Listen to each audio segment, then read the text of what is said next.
Hi, Pastor Nathan Decker with your hashtag Better Together devotion for today. And this week, I've been talking about the variety of really cool tools that are online within our fingertips grasp through our cell phone, through our computer, through all kinds of devices that we now have to equip us to be better disciples who follow Jesus Christ and just do discipleship in new ways and in better ways.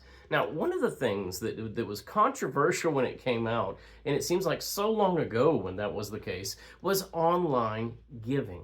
That was giving our tithes, our offerings through online means. And I remember when we first talked about this as a pastor, like 20 years ago, it feels like, whenever people would go, ooh, but that's kind of scary. I like being able to put it in the offering plate as it passes by me. I need that tangible notion. And there was all kinds of conversations and commentary about that, about the lessons that were being taught. There's some intentionality to the kids in the pews beside you, seeing you put something inside the offering plate. There's all kinds of great things that occur that way.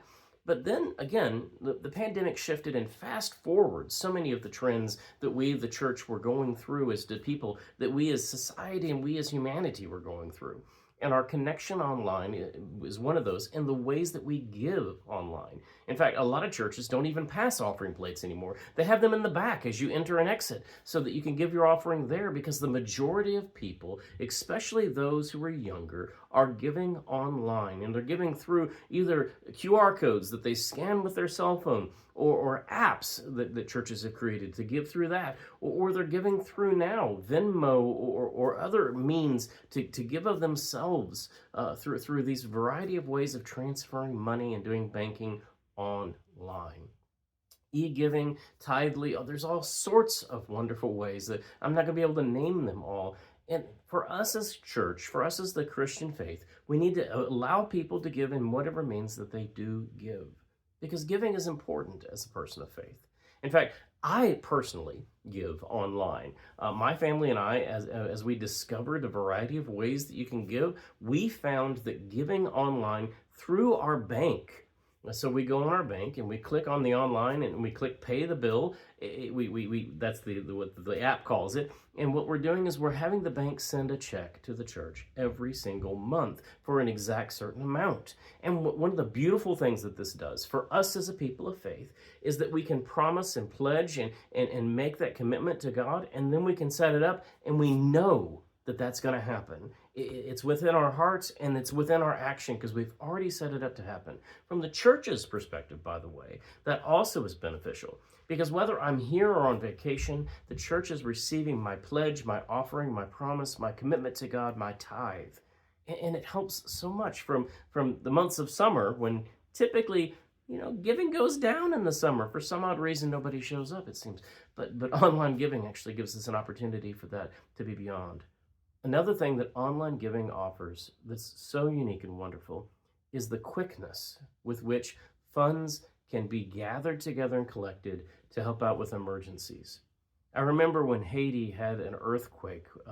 I can't remember, I think it was 2010 or 2011. And when the earthquake happened, it took us weeks, months to collect the funding. And then to get it to the folks who needed it was also, we had to send it to the conference office, and the conference sent it to UMCOR. And UMCOR, we had a process that had to go through. Not so anymore. With online giving, it makes it to where when something happens that affects people's hearts and makes them desire to give, it's very simple for us to create a QR code or a means for which people can give of themselves to support and change people's lives through the transformational gift of giving of our financial blessings.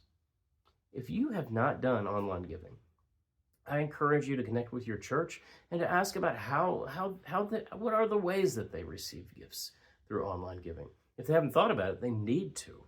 The other aspect about this I would encourage you to do is to do it the way I suggested that my family and I do it. Is there are a variety of ways to do it, but through your bank itself is probably the safest, most secure way to do it, as well as it's the most regular way. You can schedule it, and it has no fee attached to it whatsoever. A lot of the apps that church uses and a lot of the credit card or debit card ways that church use, there's oftentimes a percentage fee that comes out. Just being honest and showing you kind of a little peek behind the curtain in church administration. Be faithful, though. Be committed and give of yourself to God however and wherever your church is, and do so with the relationship that God has given you. Amen.